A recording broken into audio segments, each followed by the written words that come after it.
Yo, what up YouTube, it's 12 Prodigy. It's time for our first review here on Nation Awkward, so let's go ahead and get started. So the review is going to be about The Wolf Among Us, and I'll start before I even get into it with how the review style is going to work here on the channel.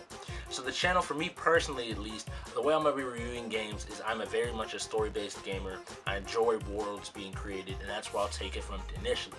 There'll be two segments to review: the world of, which will talk about the single player elements, story, characters, music, visuals, and then there will be hitting the sticks, which will be all the gameplay, multiplayer, or whatever for a game.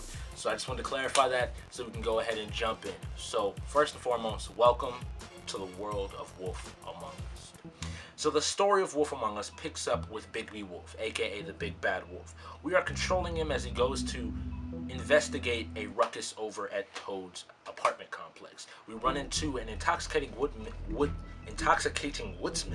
and a prostitute. We break this up, and this all culminates with her head appearing on our doorstep the next morning. Yes, the story does not get better, does not get clearer, does not get nicer. It only goes downhill from there, and we are sent to uncover the truth of both the murder and eventually a truth that will shake Fabletown itself to the very foundations of its being. Now, the story itself is presented fairly well, and I found myself enjoying it. It was paced at a good speed, not too fast, not too slow. I completed all 5 chapters in about 6 hours, and I did feel satisfied by the ending. Now, the chapters' length do vary, with some being longer, some being shorter, but overall, it was a decent enough length. When I got to the very end, without spoiling anything, I'll say, I did feel vindicated about the decisions I made, that they actually affected the story, and that I did get the answer or answers I was looking for. But the one issue I have with what they did is they did do the "see ya in season 2, we left you with a big-ass question that you want answered, but we're not going to tell you, so see you next season." But it's nothing too big. Next up, what's the point of a world without characters? The characters in Wolf Among Us are the fables that we know from kids. Snow White, Big Bad Wolf, all these different characters, but they're given very human characteristics. They're shown to be grown adults who have lived thousands of years and seen a lot of different things. Now, why I think this works is because their personalities, their thought processes, even their lifestyles do affect how you as the player will respond. I found myself emotionally driven a lot of times to help or even ignore people purely based on how they acted and understanding or not understanding the situation. It is done extremely well, and I have to commend them on that. The world is subtly filled with sounds, except for the opening theme, which very well represents the dark and mysterious tone of New York City. And by contrast, the moments when you notice it, the sound is splendidly perfect, and it really does complement every moment well when it's noticeable. Most of the time it's just kind of in the background. Visually speaking, the game is almost exactly the same as The Walking Dead by Telltale Games. The difference where The Walking Dead uses a very washed out gray tone to it, this used very dark tones of red, of purples, oranges, greens, things that made dark, mysterious vibes come across the city. You really didn't feel safe and didn't know what was coming around the corner or who to trust. But I think we talked a lot about the world. Let's go ahead and hit the sticks and jump into mechanics and gameplay. So gameplay. The gameplay follows the formula of most Telltale games. First and foremost, it's going to be like The Walking Dead. You control Big B, in this case, walking around New York City or in separate 3D environments collecting items. These allow you to complete story missions and complete puzzles, as well as events where you're speaking and choosing dialogue options, or using QuickTime events to handle action sequences, are really how you get the meat of this game. And it's done very well because it helps to push the storytelling along well enough to where I can truthfully say you are engaged with every single moment. Now, from a replayability standpoint, what does that really say about the game? If you're someone like me who loves story and loves the world, you may roughly have somewhere between 3 to 4 playthroughs to really get the different decisions, different choices, to understand how everything could play out. If you're not, I'm saying maybe you'll get one. Everybody, I think, will play it to completion, but that's really all you'll get. But let's talk about the final score.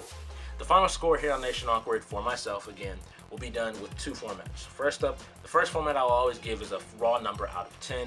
Second format will be out of the price of the game is worth the cost. So let's start with that number score. I give the game a solid 9. It is a very well crafted story with great characters to populate a world that will hold your attention for the 6-hour duration. But that 6-hour duration is at the same time the biggest problem with the game. The game itself is too short. If it was 8 to 10 hours, I'd be able to give this thing a 10 out of 10, being a complete single-player experience that I feel everybody should check out. But you are left with so many questions and so many unanswered events that you can see are all prompted for Season 2, that you're left feeling a little bit empty and shortchanged, even with the decent length of 6 hours. Now, besides the shortness of it, I couldn't take much away from it because I do enjoy the gameplay, I do enjoy the story, and I do enjoy the characters.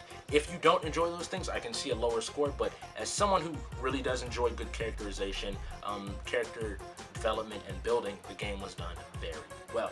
Now moving on to that money, that cash score. Out of $25, which is the full retail price of this game, do I think it's worth it? If you are a story-based gamer, more than ever, yes. This is $25 will get you 4 or 5 playthroughs. It will get you 10, 20 hours easy in this game, so it's definitely worth it. If you're not, I'll say, if you didn't like The Walking Dead, you might not want to pick this up. The gameplay is exactly the same, the visuals are very similar, and unless you see something about this world that you'll love, don't check it out. And for those of you that are on the fence, check out a Let's Play. We did one here on Nation Awkward. I will link it on screen. Go ahead and click on that if you want to check it out, or just check out a Let's Play in general. Press Arts to Continue has done a very good one as well. Go ahead and check them out, watch it, and if you're pulled into the world in that first episode, then definitely pick up the game. You will enjoy it. But again, this has been 12 Prodigy, just talking about The Wolf Among Us. We stepped into the world, came out on the other side, and it's definitely easy to say that it's well worth the price, as well as it has great content within it. Thanks for watching my first review here on Nation Awkward. I really hope that you did enjoy. First, I will ask you to definitely hit that subscribe button if you enjoyed this. Second of all, hit that like, dislike button. If you hit the like, thanks. I know you enjoyed it, and I understand that I'm doing well. If you hit dislike, go ahead, please comment down below. Tell me how I can improve. I always want to be developing as a content creator to be able to provide better content for you, the viewer. Last but not least, comment down below your thoughts on the game, your thoughts on the experience, what your feelings are towards the review itself. Where do you see The Wolf Among Us, and where do you see its world? Go ahead and follow us over on Twitter, as well as my own personal Twitter, for many videos and many updates of just me just talking about games, anime, and various topics. Follow us over on Twitch. We do stream some of our Let's Plays live over there, as well as we have giveaways and many other things that happen on a weekly basis. And last but not least, I will one more time ask you to go ahead and subscribe. We are a new channel, so every subscription, every share helps. So please, push us on social networking. Please, push us over on everywhere. Just subscribe. Just help us to grow, and we will always give back. Remember, the nation's got your back, so definitely help us. And that's been 12 Prodigy. That's all I got to say about Wolf Among Us. We saw the world, we experienced it, and I really do think people will enjoy it. But until next time, just remember, it's always okay to be just a little bit awkward.